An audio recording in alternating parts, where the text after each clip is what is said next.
A few weeks ago, I was driving the Chrysler Pacifica plug-in hybrid, my favorite minivan in North America. But, you know, minivans, they're just not as competitive as they once were. So today we're going to talk about alternatives to the traditional American minivan.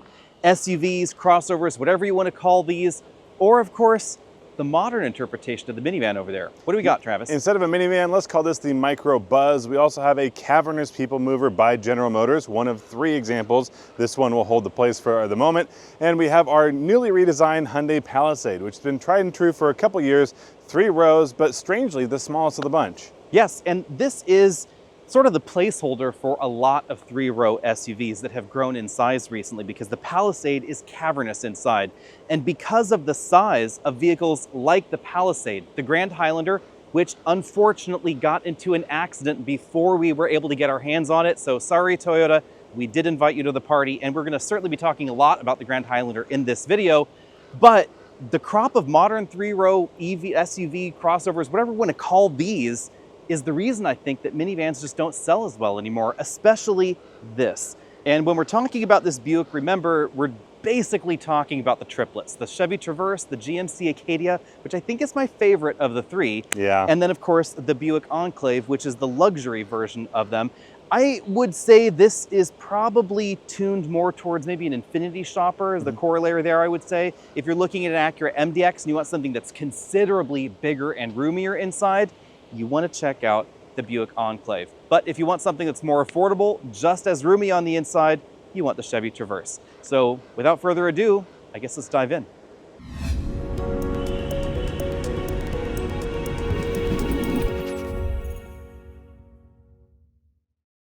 Alex, you've always been a big fan of minivans. How did we get here?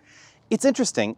It occurred to me when I was driving the Pacifica that all minivans are kind of set in amber. They're kind of a snapshot in time because this kind of 3-row SUV, crossover, whatever you want to call these, did not exist when the modern minivan was created. And I'm talking about all 4 of the mainline options: Odyssey, Sienna, Carnival, the Pacifica, etc. We had big body-on-frame SUVs with live axles in the back and really shitty rides. Let's be perfectly honest, they didn't ride well. And they were expensive. Minivans were cheaper.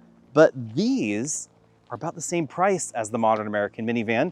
Or you could get something like this, which is a modern minivan, fully electric here with tons of room inside because of its electric drivetrain, really stubby nose up front, flat floor, of course, because of the battery, all-wheel drive. We don't have that kind of feature set in most minivans in the US, over 300 horsepower as well. Or we have, again, the placeholder here for the GM triplets. This is, I think, the single most family-friendly 3-row SUV in America right now, and we'll talk about why. Before we get too far into things, let's talk about styling, because not only do these serve different purposes, but they have radically different looks. This, as Alex mentioned, is one of the 3, and the Buick is more of the sophisticated version, but honestly, it's the one I'm not sure everyone's going to gravitate towards. Yeah. Myself, like Alex, tends to go towards something like the Acadia. Nothing wrong with Traverse, but obviously if you want to feel maybe a little bit more special on the road and you do want one of those 3, this is the one to do it. My problem with this is that it just looks like one of the Buick sedans stretched vertically. Not bad, but just not as exciting. How do you feel about the Gillette grille here? You know, I actually like the way this looks as long as this is not all chrome. All chrome, it would look very, very razor bladey, but with more color and more texture in here, this works better for me. There's a lot of lines going here. Let's count them together. Sort of 1, 2, 3, 4, 5, 6, 7, 8, 9, 10, 11, 12, 13, 14, 15, 16, I guess. And then do we count anything below? It's a lot of work with the detail brush if you're trying to get in here and make sure everything is nice and clean. But I really do like the way they do the lighting here. The outside lighting, big, bold, and does feel very premium. Definitely big. Let's actually turn this on so you can see the size of these turn signals, because I think that this actually wins the award for the largest turn signals in the industry. The start stop button, in case you're wondering, is down here on the steering wheel. We'll take a look at that in a bit. But what do you think of those blinkers? Nobody's gonna miss it. If they say, I didn't see you and you're in a Palisade, your insurance claim is in a great spot. Stick your head next there. Is that bigger than your head? This is larger than my head, like pretty much larger than my head. That's just a huge, huge blinker. Yeah. But I'm really happy that the headlights are where they belong. Yes, and you know, it's a divorced headlight look, but they're obvious, they're noticeable, they're obviously bright enough, but the daytime running lights, the signature lights, so much bigger than those headlights. But Yeah. again, lighting is a big thing these days, and that is also something that Volkswagen has absolutely nailed with this. Let me go ahead and fire this one on. Over here in the Volkswagen, we have, of course, the big light bar up front, light up Volkswagen logo, full LED headlights here. And it's not just the lights up front, there are going to be lighting in the rear. And you talk about a large spot. This Volkswagen logo is also about the size of my face, maybe not as large as my head, but big and bold, and also really fun in terms of coloring. I've seen single color versions of this, and it just doesn't have the same personality. And this one, Yeah, while I've been driving it this week, has turned a lot of heads. That's true. The last one we had was an orange creamsicle color, and I kind of liked that, but that was a bit too bold for me. This one is a little bit more on the sophisticated side versus just big and fun. This silver is actually a very metallic finish. And again, minivans have never been known as cool. This micro van, as we'll call it, has got sort of a cool factor. Now's a good time to mention that when Travis said that the Palisade was the smallest, we really mean the smallest on the inside. The Acadia and Traverse, etc., they're a little bit bigger. This also is actually pretty big and practical inside, even though it's actually shorter on the outside. Yeah, big or stubby is what we called this a little bit earlier as well. But if we pull these out, because it looks like that really limits the space, but there actually is sort of a dual floor setup here, because when you fold these seats flat, they will be at the level we saw earlier. If you want all the vertical space, this whole thing comes out. And you can take the rear seats out as well, giving you a completely flat floor in the back all the way to the second row seats, which is truly huge. But the bigger thing, I think, for me that I really realized is just the amount of legroom and headroom that we find inside. So maybe we should start with that here on the Buzz, because this is insane. Go to the front passenger seat. I'll be over here on the driver's side. Yeah, you're not going to be wanting for more room, and it's not just going to be what you get in the seat, it's also the way this space feels, because there's so much room out in front of you. Lots of headroom. Now hop in the seat behind you. Yeah, because let's go ahead and do that. This is where the fun really starts, because we have an enormous back seat and a still really huge third row back there. Not only is there room right now, but this seat is also on a slider, so I can go backwards or forwards. This is, of course, all the way back, but honestly, even with this all the way forward, I still fit, and that means there's tons of room for whoever got stuck there in the back. How much room do we have there? Let's check that out. Let's see. Handy dandy tape measure. We have, make sure I'm on the right side, just about 4 inches, and that's with this seat fairly far back as well. And then you can go through the middle here and go to the back seat, because that is where I think things really get impressive. Let me make sure that was all the way forward, and it was. Go ahead and give myself a bit of a headrest, sort of a Star Wars droid look there. But from here, just for fun, we have... This is an insane amount of room. We have at least 14 inches of legroom from the third row to the second row, where I still had 4 inches of legroom to that front seat.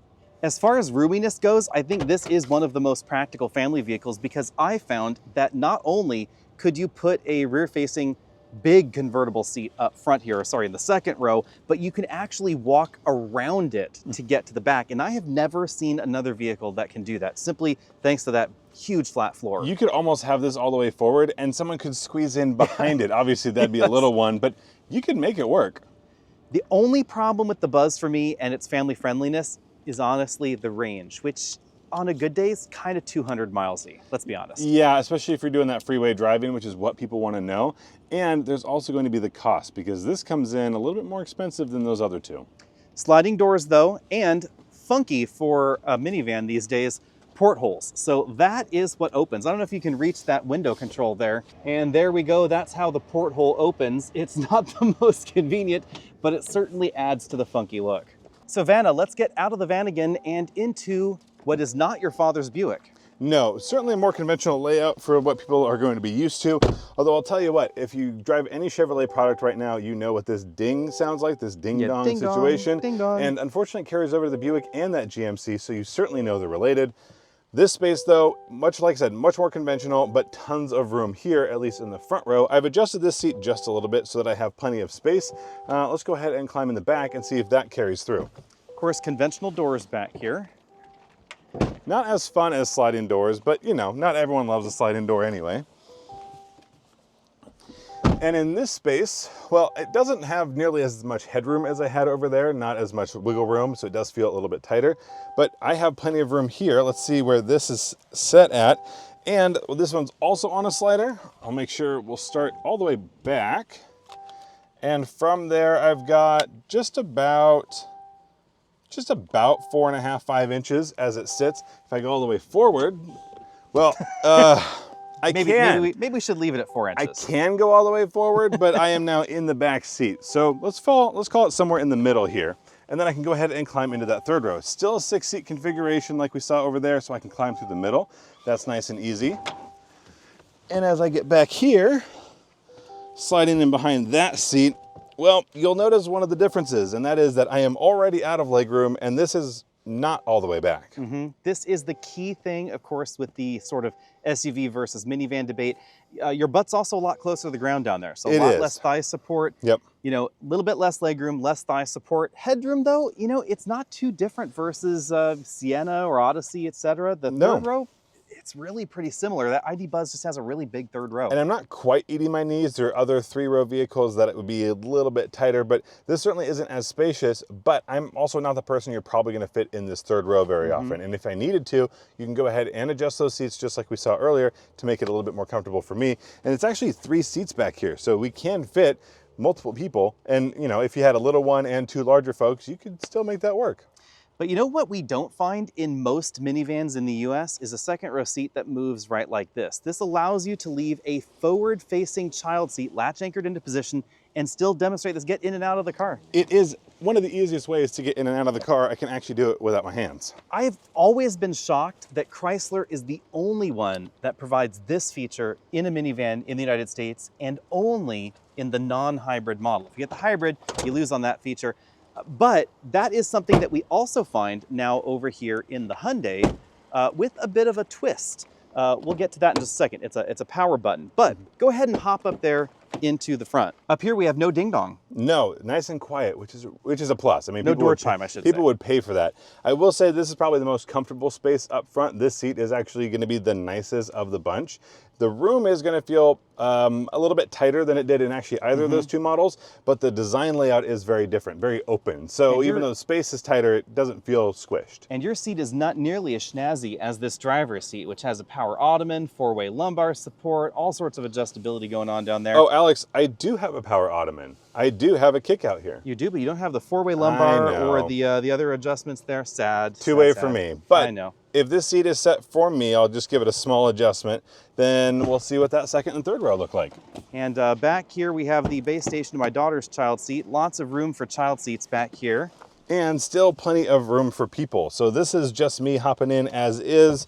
If this seat adjusts, it's going to be controlled here. So powered seat all the way back with that seat as it was. I'm back at that 4.5 inch mark, and it can slide forward. So I'll give it a little slide forward. I don't think I'll be able to go all the way without touching, but it's going to be really, really close. Now, the cool thing about these seats is that these are powered, but they tilt and slide forward. That lets you leave a forward-facing child seat latch anchored into position. It is a little tricky with these base stations. Fortunately, it has a protect mechanism, so it didn't go too far forward, but I will let you squeeze into the back. Yeah, no problem, Alex. And then we'll see. Hard to get the camera in that same position, but we'll give it a whirl here. So there you go. Yeah, now here's where I mentioned about kind of eating my own knees, and this is one of those. I feel like I'm squished much tighter to myself, although as I'm squished, I do technically still have a little bit of leg room, but trust me, this is a very different seating position. Yeah, so the Palisade definitely grew in this generation, has some pretty large legroom numbers now, but it's not as comfortable as those GM triplets.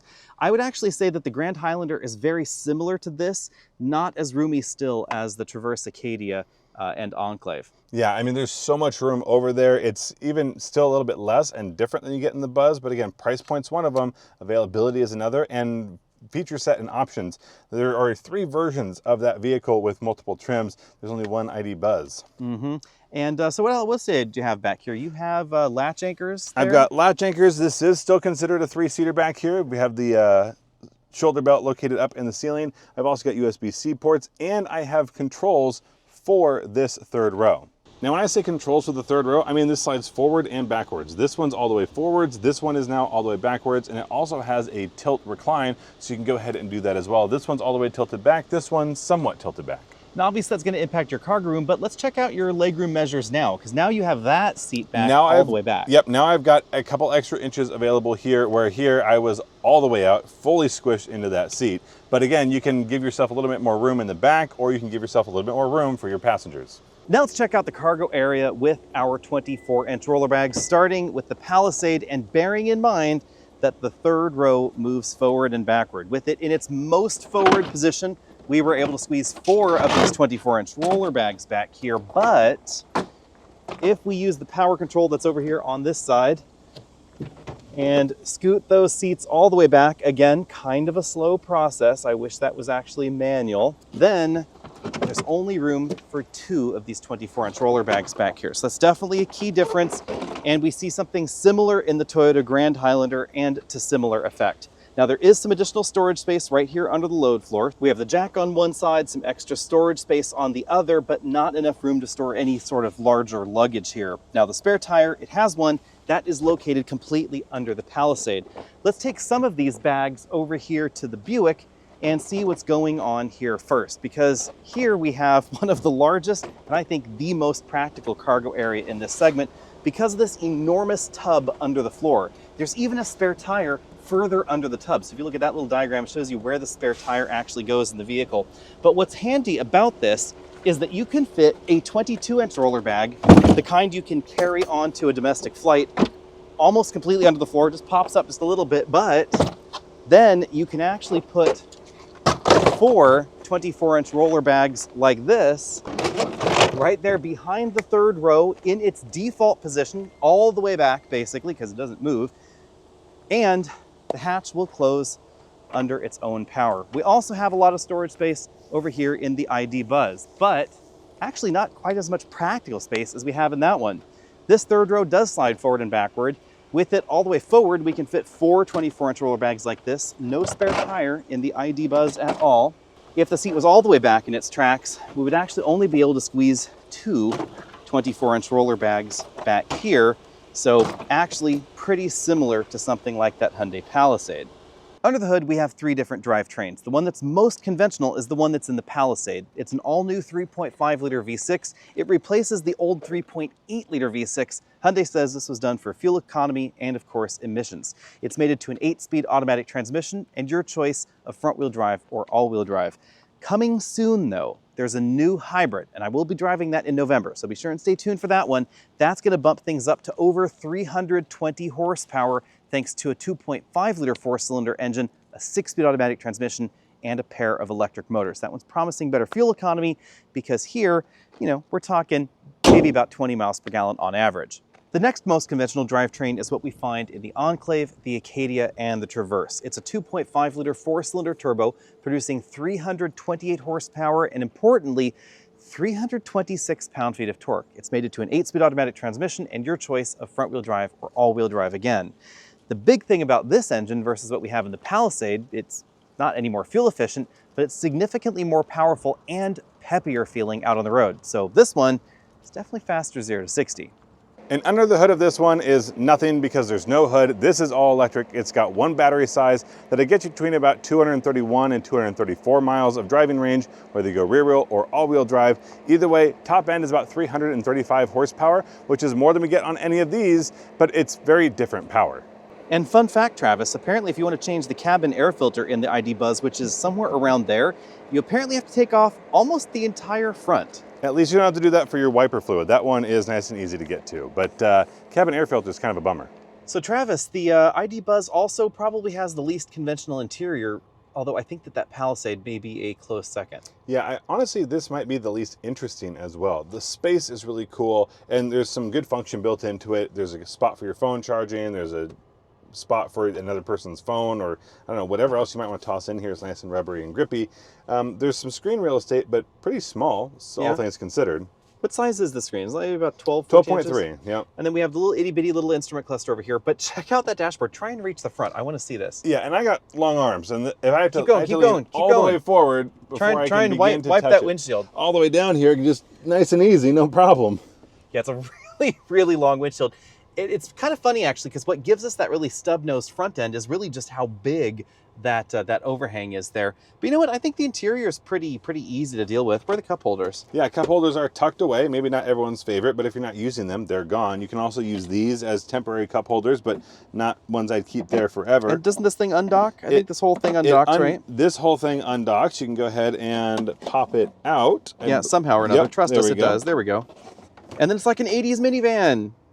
Yay! And it also goes to the back, which is kind of cool. Yes, so wherever you need it. Touch buttons on the steering wheel, not quite as cool in my book, though. Touch and slide as well. If you get over here, your volume knob is a slider if you want it, and then your climate control is also a slider or a tap, but these are not controls that I love. And lots of shiny black plastic. Let's hop in the next one.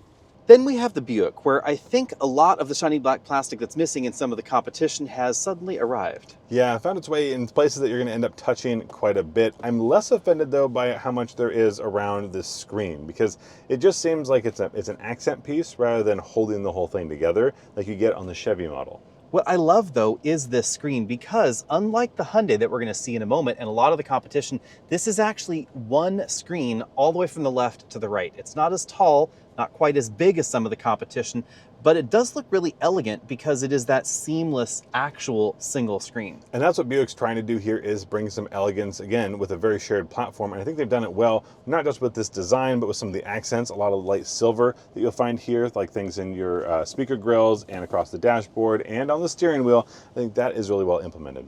I'm not the biggest fan of the Bose audio system in this one, or in the Hyundai, to be honest. We'll take a talk about that in just a second. Down here we have the Qi wireless charging mat, cup holders there, big storage compartment under that center floating console, and that's enabled, of course, by the column shifter, which is definitely making a big comeback in a lot of vehicles. Love, though, that we don't have any touch buttons on the steering wheel. A lot of buttons, but no touch buttons. Plus, you do have a volume knob that's not built into the screen. It's here, nice and easy to access. You are not going to confuse what is what. And of course, we have the big standout feature, which is Super Cruise. It's really the only game in town in this segment. Actual hands off the steering wheel, eyes on the road steering system. This will take you hundreds and hundreds of miles down the open highway without any kind of driver intervention. I also like the color palette that Buick has available in some of their vehicles. So you can get this in a really light interior. This is a little bit difficult to see. We don't have real wood trim like is hanging out on that wood pile over there. That is imitation wood trim, but I think it's done really well. And I love the other imitation metal accents and things like that in here. I think they just did a really good job at that. Now for what I think, at least, is the most controversial interior, the Palisade. But honestly, probably my favorite of the three. I agree. There are some things, though. I like the fake wood trim. What do you think of that? Honestly, it's got texture to it, so it's not just the look, but it's really a great way to mix up a lot of these other materials that we're really used to seeing. It feels open pory. The thing that's interesting is how bulky and tall this dash really is. Just check out over there by your door. Maybe open that door and give us a show. Yeah, this is big and chunky and sticks quite a ways out. Make sure my fingers don't get stuck in there.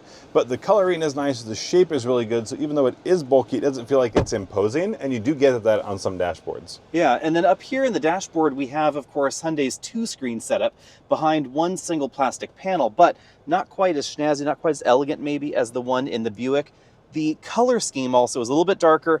And like other Hyundai vehicles, the instrument cluster is not as configurable, so no moving map displays or anything like that over there. You can change the theme, but that's about it. I think that what Hyundai did really well here, though, is the materials selection. Everything is really nice and soft, and like I said, I like the color of it as well. I like how it's nice and bright and airy, and everything in here has basically a rounded edge, minus these screens, and it just feels very pleasant overall. Yeah, there's a surprising attention to detail that I hadn't really expected. The two-tone steering wheel, definitely features that you'd expect in a Buick or an Acura or something like that. Bearing in mind the price tag here is lower than a lot of that competition. Fabric inserts here. This portion's fabric, that portion's a soft touch material. This portion is soft. We get the suede headliner or imitation suede. We get a Bose audio system, very much like what we find in that Buick. And kind of some similar touches down here in the center console in a way. Yeah, you have your Qi wireless charging mat, the cup holders, and again, this whole design sort of the same as the Buick in this like floating element with some more space around here down below, and even a little shelf down there. So there's a lot of room. And some cool modern touches like 100-watt USB-C power outlets there, the UVC disinfection thing, which goes with some LEDs in here in this storage area, so you can actually sanitize your smartphone if for some reason you were interested in that. And then we also have a column shifter, a little bit of a different design here with the column shifter right there that rotates around like the Hyundai EVs. I think that the controls in here feel just a little bit more mainstream than luxury as far as the touch and the feel of them. But I kind of like the fact that we actually have a lot of physical buttons. That's one thing we don't get in this model that we do get in a lot of other Hyundais is their dual use of this touchscreen, where you can swap it between things like your track forward, backward, and then things like your climate control. In this case, those are two separate sections. Yeah, that's definitely my preference. And actually, surprisingly little shiny black plastic. So no shiny black over here on the steering wheel, thank God there. We have a little bit here right by the drive and park display, but not on the actual control you're touching. And then the only remnant, I guess I would say, is not quite shiny black. It's more of a matte plastic on the face of that climate control bank right there. And Travis, above your head, we have something that's definitely different than the others. We have a dual moonroof setup rather than a panoramic moonroof. Yeah, there's a lot of glass, and it seems to be just about over most people's heads, but it's not one big sheet of glass, at least not one that people are going to be able to access. So lots of open air, but not quite the same view. I think I'm maybe okay with that, because over here we have climate controls for the second and third row that I think are actually better placed than they are in a lot of other vehicles. Because if you're in a car, if I can move the camera down here, and they're right over here in the center console area, then your kids are kicking them, they're touching them, they're playing with them. And hopefully by the time they can reach these controls up here, they're old enough for you to be able to say, can you just knock that out? Well, it's time to get these guys out on the road, but for simplicity's sake, we are just going to be filming inside the Hyundai Palisade, which is not the swiftest in the bunch. It isn't. Turns out it's the exact opposite. The quickest one is that ID.Buzz, which sort of makes sense. It's the most powerful on paper. It's also all-wheel drive. It's got that EV push right off the line. Under 6 seconds for that three-row machine is, well under is 6. Pretty good. Yeah, 5.3 is fantastic. And all because of that massive amount of electric torque. With EVs, horsepower and torque figures don't translate well to gasoline vehicles, but intriguingly, there is a pretty big difference between this and that Buick, even though those horsepower numbers are not too far off and they both have 8-speed automatics. Right, I mean, this is the V6, so you think, oh, here we go, bigger engine, but that is not the case. The 2.5 turbo is cranking in that Buick, especially comparatively. And I pulled up our numbers here. The Enclave was a full second faster than this 0 to 60, even though that is the heaviest interpretation of that platform, and the Traverse is a little bit quicker. This 8.3 seconds is how long it took. Yeah, it was about 7.4 in the other one. And you know, that's actually where I would start to consider a performance version or a sporty version of an entry-level car. And you go, oh, well, that's quick, and it is. And now we're getting that in SUVs, but yeah, this Palisade's still behind. I have to admit that the 0 to 60 performance is sort of the one fly in the perfect ointment that is the Palisade for my mixed metaphor here. Sure. Because I think I love everything else about this. It handles pretty well. This is gonna sound bad, but it is solidly average in the handling department, which I think is good. Yes. Like, Pilot handles well, Grand Highlander handles well, this handles well. There's not a world of difference between those mainline players. There's a certain ceiling that you're going to run into in a vehicle that's not designed for supreme handling, and this is doing its job of hanging out with the rest of the bunch. Yeah, the General Motors triplets have a little bit more refinement. I've said it before and I'll say it again. General Motors makes some really good front-wheel drive vehicle platforms, whether we're talking about their sedans or their hot hatches internationally, or of course their bigger three-row vehicles. The design of the front suspension is really well done, and whether it's fully loaded or unloaded, the rear suspension has a good dynamic and a good behavior to it. Honestly though, in this segment, if you want better performance, you have to give up practicality. You have to go for something like a Dodge Durango, which still exists, everybody, it's hanging on for another year, or perhaps more rationally, a Ford Explorer is also a lot of fun rear-wheel drive, Mazda CX-90, fun rear-wheel drive. None of those are going to have the kind of space we have even in this Palisade, not to mention Traverse, Acadia, etc. Yeah, MDX, great to drive. Type S, this is not in the same category. No. And you want to put 3 rows of people in there, it's just not going to happen the same way. Right, things are pretty tight in some of those vehicles. So there's definitely that trade-off there. And I think Hyundai has managed to do a pretty good trade-off, because I was surprised about this. I assumed that Enclave would stop shorter in our testing, which we just finished. This is the shortest at 114 feet, 60 to 0 versus 122 in the Enclave. I was surprised by that. It was a little bit less than I would have, or a little bit more than I would have hoped for. A little less braking performance. I mean, it's not saying it's the sporty one here. It's the quickest, but it doesn't have, you know, a sports model, a sports mode. Really, it's got a luxury model, right? Yeah, That's what the Avenir is, but still, I was hoping for a little bit more. I was too, because of the width of the tires. It's got some pretty wide 275 width tires on it. But, you know, as we've talked about with tires before, tire width is not everything. Tire width improves handling, part of why it probably feels better out on the road than this. But in 60 stopping distances, it can actually detract from that just a little bit. Now, on the cabin noise, I think that Buick has also done a really good job there, because that cabin is really quiet, something that I think they've done just a really fantastic job in all the latest Buick models. I think we've used the word cavernous a couple times, and that is exactly how I would describe that space. And it's really easy for that space to get loud very quickly, because there's a lot of room for sound to make its way in. It just does not feel like that's happening. It makes it easier for you to have a car full of people and actually hear all the people in the car. Out on a rougher road surface like the gravel road that we're on here, I think that the Buick also has a slight advantage on ride quality. I think that just the general suspension design is a little bit better sorted. This seems to float a little bit more. It does, and most people would think that float is more comfortable, and it can be, but there's also a point where you want to make sure your tires are on the ground doing what you ask them to, and that's where it feels like the Buick's a little bit more balanced. And when it comes to the Buzz, that one feels like it's not really meant for these roads very often. It can handle it, but it's a little more solid than maybe I'd prefer. Yeah, it's heavy, obviously, because of that big battery pack, and as a result, they've decided to put stiffer springs on it. Maybe it's just due to the design of that platform and how much actual suspension travel you can get out of it, but the result is definitely firmer, more Germanic suspension tuning without necessarily the grip that you might assume should come with that level of firmness. A little more industrial in a market and a segment that doesn't really lean that direction.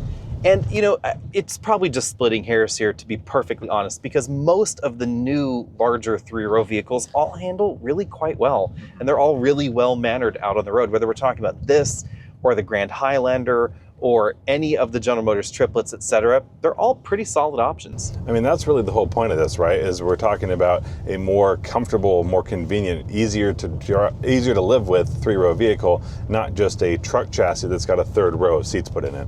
When it comes to cabin noise, I think Buick also did a really good job with that Enclave. It is definitely quieter than this. It's not a world of difference. It's about 62 decibels. This one's 63.9 in our recent testing here, but both are quieter than the average minivan. Yeah, I mean, with so much space, it's really easy for there to be a lot of noise and it started, rebound and really add up. And I didn't feel like we got it in either of those, but the Buick is definitely a little bit quieter. Now, fuel economy is the one area where theoretically the Palisade will have an advantage over the GM triplets, but at the moment, they're actually pretty similar, even though we have a V6 here and that 2.5 liter turbo over there. Yeah, and you mentioned we're talking about the same kind of horsepower. Obviously, the vehicles are the same shape and weight and size, all things relative. But when we get that hybrid powertrain, that is going to make a huge difference. And that's also why you find such popularity in models like the Highlander and the Grand Highlander, because they have great hybrid options. Yes, and I'm going to go out on a limb and say Grand Highlander with the regular hybrid system is probably still going to be the most efficient entry in this segment. That hybrid system is really reliable, it's really smooth, and it's been really efficient. The Hybrid Max system on Grand Highlander, though, I have never been that enthused with that setup. It just comes across as a little rough around the edges. It's also not as efficient as I really would have liked. I'm going to go ahead and guess, even though we don't have official numbers yet for the US, this is probably going to slot efficiency-wise between Grand Highlander Hybrid and Grand Highlander Hybrid Max as far as its relative efficiency. But it is interesting that a lot of people, I think, have given GM a hard time with that 2.5 liter turbo, but having similar fuel efficiency to this, I think, is actually a fantastic asset because it's bigger, it's heavier, and it's a second faster. It is. I think people's big concern, or what I've heard, is that that's a lot of power coming from that 2.5 turbo, and it's a big application, right? It's a large vehicle, it's a heavy vehicle. So there's concerns, I think, in the distance about reliability. I don't know if I share those same concerns. Yeah, I don't. And especially how many of these 2.5 turbos are cranking out, right? They're in 3 different models that are going to be some of their top selling models across each of these individual brands. I suspect we won't see the same concerns down the road that we see right now, but it's a fair question to ask. Yeah, the interesting part of that engine is that it was designed for the truck lineup originally. So it is a variant of the 2.7 liter turbo we see in the Silverado, which was durability tested for truck duty, towing, hauling, etc., in much bigger and much heavier vehicles. The 2.5 liter variant was simply tweaked and poked and prodded in order to get it to fit under the hood of the Traverse, because the one in the Silverado was just a little bit too big to actually jam under that hood. But I would have no issue with modern turbo engines that are designed for these applications. And I would remind everybody, we actually have a smaller displacement engine in Grand Highlander. Mm-hmm.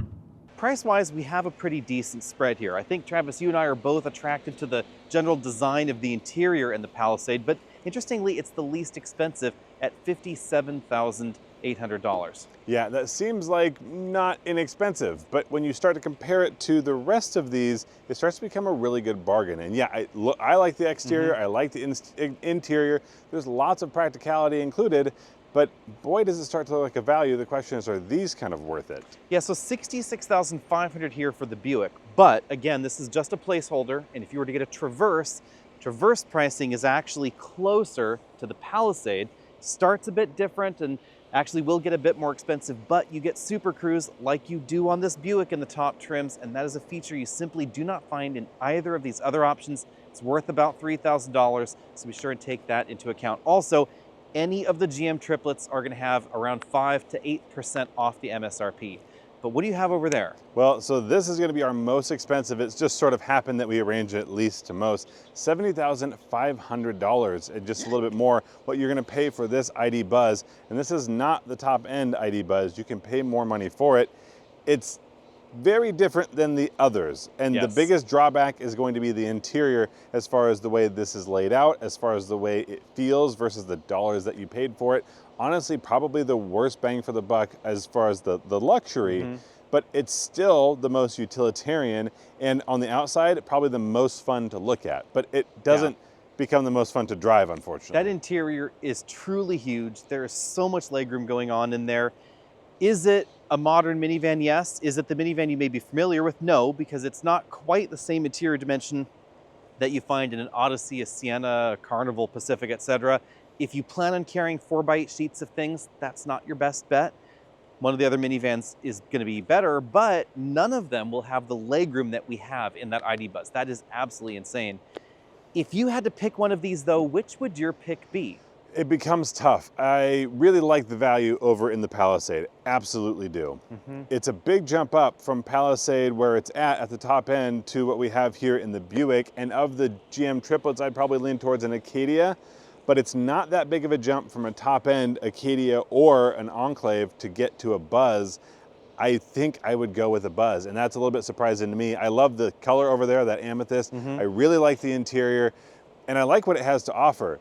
I just think if I'm moving people around and that is my dedicated primary source, and I'm not too worried about the driving dynamics, and I'm not trying to make that do everything. I say I'm going to dedicate myself towards one function. I think I'm going Buzz. I think our overall top pick, as the ruler of the Auto Buyer's Guide channel, I think that the General Motors triplets are going to be my takeaway most practical family vehicle. They're just so big inside. The amount of luggage and cargo you can put in the back, the child seat practicality is fantastic. And there are those 3 flavors to choose from: Traverse, Acadia, and Enclave, depending on what kind of style you want. But a really, really close pick is the Palisade. And this is a fantastic value because it is significantly less expensive than something like a Toyota Grand Highlander, even though on the inside, it's about the same size and very, very close to the same size on the inside as something like this Buick. At the drive event, this is one of the reasons it's good to have them at home at the same time so you can really compare. At the drive event, it would appear that Palisade had finally grown to be this size, but in reality, there is that key difference.